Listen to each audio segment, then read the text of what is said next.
Assalamu alaikum wa rahmatullah, j'espère que vous allez bien. La sourate Yassine est une sourate qui est fréquemment récitée et étudiée par les musulmans. En effet, elle est décrite dans un hadith comme étant le cœur du Coran. Si certains savants ont discuté sur l'authenticité de ce hadith, le moins que l'on puisse dire, c'est que cette sourate recèle un grand nombre de sagesses, abordant des thématiques variées mais interconnectées. De surcroît, de nombreux savants estiment qu'il est recommandé de réciter la sourate Yassine auprès d'une personne à l'agonie. Ils considèrent que cette récitation allège les souffrances du mourant en vertu de certaines traditions. Composée de 83 versets, je vous propose d'étudier en profondeur cette éminente sourate tout de suite après la petite intro.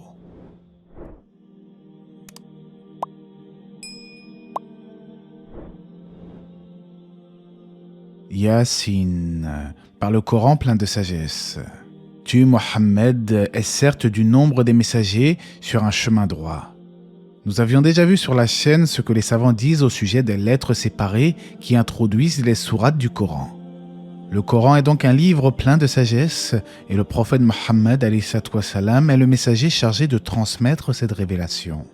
Mais à partir du verset 7, Allah nous rappelle que la plupart des gens ne croient pas en ce message. Il dit ensuite à leur sujet: « Nous mettrons des carcans à leur cou, et il y en aura jusqu'au menton, et voilà qu'ils iront tête dressée. » Ce verset est interprété par certains savants comme ayant un sens métaphorique, comme il est rapporté d'Ibn Abbas. En fait, cela décrit la condition des mécréants obstinés. Ils sont à l'image de personnes enchaînées, la tête levée, incapables d'accomplir le moindre bien. Puis le verset 9 nous dit: « Et nous mettrons une barrière devant eux et une barrière derrière eux, nous les recouvrirons d'un voile, et voilà qu'ils ne pourront rien voir. » Selon les exégètes, tout cela signifie que les irréductibles infidèles ne peuvent se guider, ils sont enlisés dans les ténèbres de l'égarement. En effet, il existe des êtres humains qu'Allah a destinés à l'égarement, et peu importe les avertissements, ils n'acceptent pas la vérité. Cependant, cela ne signifie pas que la prédication est inutile, car il y a aussi des gens qui sont sincères et acceptent la vérité, walhamdulillah. Le rôle de chaque musulman est de transmettre le message sans savoir à l'avance qui l'acceptera ou non. Ce que l'on peut dire, c'est que seuls ceux qui ont un cœur enclin à suivre le bien tirent profit de la révélation, comme l'indique le verset 11. Puis Allah nous dit dans le sens du verset: « C'est nous qui ressuscitons les morts et écrivons ce qu'ils ont fait pour l'au-delà, ainsi que leurs traces. » Les savants ont divergé concernant ce passage. Certains pensent que leurs traces désignent les traces de pas qu'ils ont accomplies dans le bien ou dans le mal sur terre. D'autres affirment qu'il s'agit de la consignation des œuvres et leurs conséquences. En effet, comme vous le savez sûrement, en islam, celui qui inaugure une mauvaise pratique, il portera le péché de tous ceux qui le suivront dans cette voie sans que cela ne diminue ses propres péchés. Il en est de même pour celui qui propage une science ou qui effectue une aumône perpétuelle, sa récompense continue même après la mort. On rapporte du prophète ﷺ, lorsque l'homme meurt, ses œuvres cessent à l'exception des 3 suivantes: une aumône dont le profit demeure, une science utile aux hommes, ou un fils vertueux qui invoque Allah en sa faveur. Dans tous les cas, selon Ibn Kathir, ces 2 avis se rejoignent et ne se contredisent pas. La fin du verset 12 nous rappelle que tous les événements sont enregistrés dans la tablette bien gardée, l'écriture primordiale. À partir du verset 13, le Créateur évoque le récit de 3 messagers d'Allah envoyés dans une cité. Donne-leur comme exemple les habitants de la cité quand lui vinrent les envoyer. Mais les gens de cette cité refusèrent de croire en leurs messagers, prétendant qu'ils ne sont que des êtres humains. En d'autres termes, pourquoi votre Seigneur ne nous fait-il pas de révélation comme à vous ? Bien entendu, les messagers ont répondu qu'il ne leur incombe que de transmettre le message. Dans ce contexte de rejet de la part des habitants de la cité, un homme se manifesta alors pour appuyer les dires des messagers.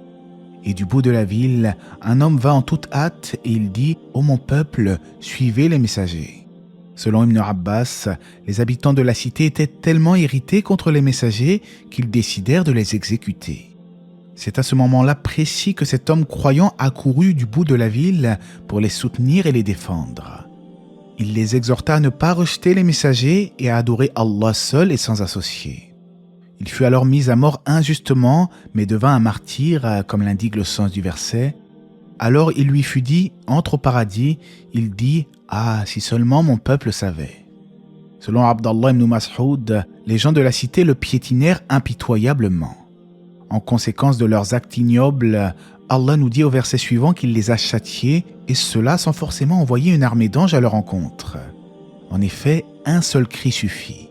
Ce ne fut qu'un seul cri, et les voilà éteints. Les exégètes disent qu'Allah leur envoya l'ange Gabriel, c'est-à-dire Jibril alayhi salam, qui les extermina jusqu'au dernier avec un cri qui déchira leur cœur et les pétrifia. Tout cela souligne l'importance de ne pas rejeter la vérité, ainsi que le funeste destin de ceux qui persécutent les croyants. Après avoir mentionné les gens de cette cité qui ont rejeté leur messager, Allah nous dit « Hélas pour les esclaves, les humains, jamais il ne leur vient de messager sans qu'ils ne s'enraillent. » Je tiens à ouvrir une petite parenthèse. Beaucoup de non-musulmans n'aiment pas les termes du genre « adorateur d'Allah » ou ce que l'on peut traduire par « serviteur, esclave » « abd ». Personnellement, je n'ai jamais eu de problème avec cela. Ne sommes-nous pas tous sommés de nous soumettre à notre Créateur? Qu'y a-t-il de dégradant à se considérer profondément inférieur à l'être suprême? Étrange cette manière de voir les choses. Un peu plus loin dans la sourate, Allah nous rappelle que parmi les preuves de son existence et de son omnipotence, il fait revivre la terre morte après s'être asséchée. En effet, tout comme il est capable de refaire pousser la végétation, il peut aisément ressusciter les hommes après leur mort. Puis Allah évoque les éléments de couple au sein de sa création, et j'ai récemment posté une réflexion sur ce sujet en particulier. Un lien s'affichera d'ici la fin de la vidéo, Inch'Allah. Au verset 38, Allah nous dit « Et le soleil court vers un gîte qui lui est assigné. » Les exégètes ont deux explications au sujet de ce passage, vers un gîte qui lui est assigné.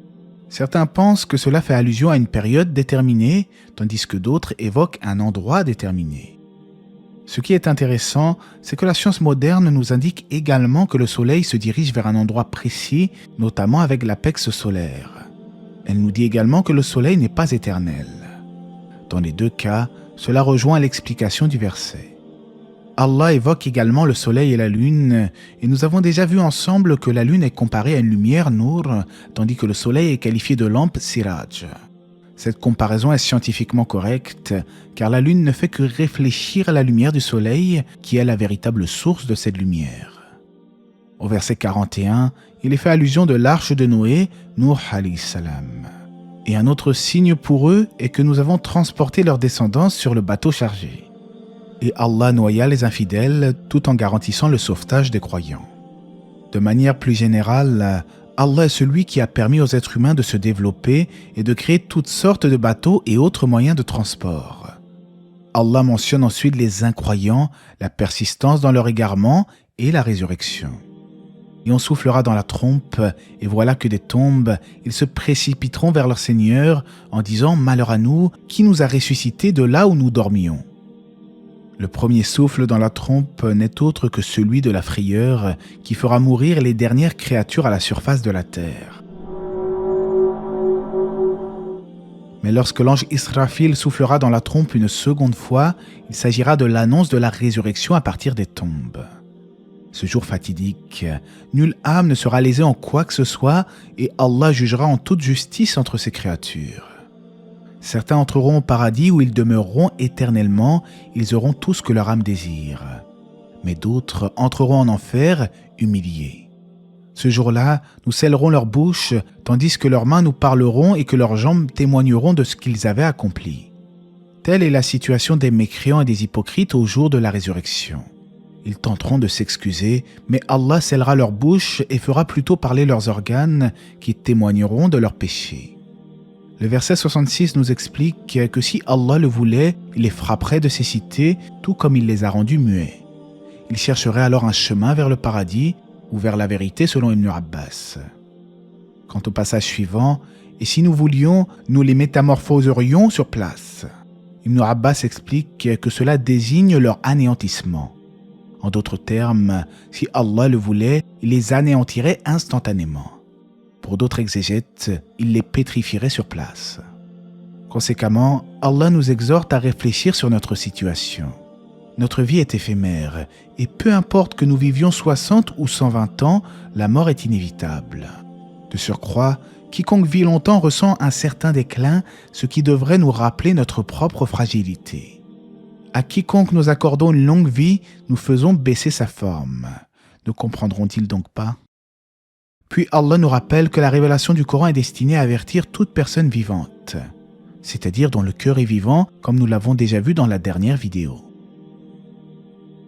Après nous avoir rappelé certains de ses bienfaits, Allah réfute les dires des polythéistes qui nient la résurrection, notamment en disant « L'homme ne voit-il pas que nous l'avons créé d'une goutte de sperme et le voilà devenu un adversaire déclaré ?» Cela signifie que l'homme qui nie la résurrection des tombes oublie-t-il qu'il n'existait pas jusqu'à ce qu'Allah le crée à partir d'une goutte de sperme ? Puis Allah l'a façonné étape par étape, et voilà qu'aujourd'hui il se met à polémiquer au sujet de son Seigneur. Misérable petite créature que nous sommes, comment pouvons-nous douter de la capacité d'Allah à nous ressusciter ? Oh que s'il en est capable, car quand il veut une chose, son commandement consiste à dire soit et c'est. La sourate se termine donc en nous rappelant l'omnipotence du Créateur et qu'il détient en sa main la royauté de toutes choses. Vers lui est l'ultime retour. Finalement, la sourate Yassine comporte de nombreuses sagesses. Elle traite, comme nous l'avons vu, de la mécréance de certains peuples qui ont rejeté leur messager, ainsi que du courage de cet homme qui leur a porté secours. Elle évoque également la création d'Allah et la résurrection des tombes. Le musulman n'a aucun doute sur l'omnipotence d'Allah au sein de sa création et il a la certitude qu'un jour, il devra rendre des comptes à son Seigneur. Il œuvre donc ici-bas durant le court laps de temps qu'Allah lui a accordé. Et Allah sait mieux, j'espère que ce rappel vous aura été profitable. N'hésitez pas à vous abonner si ce n'est pas déjà fait.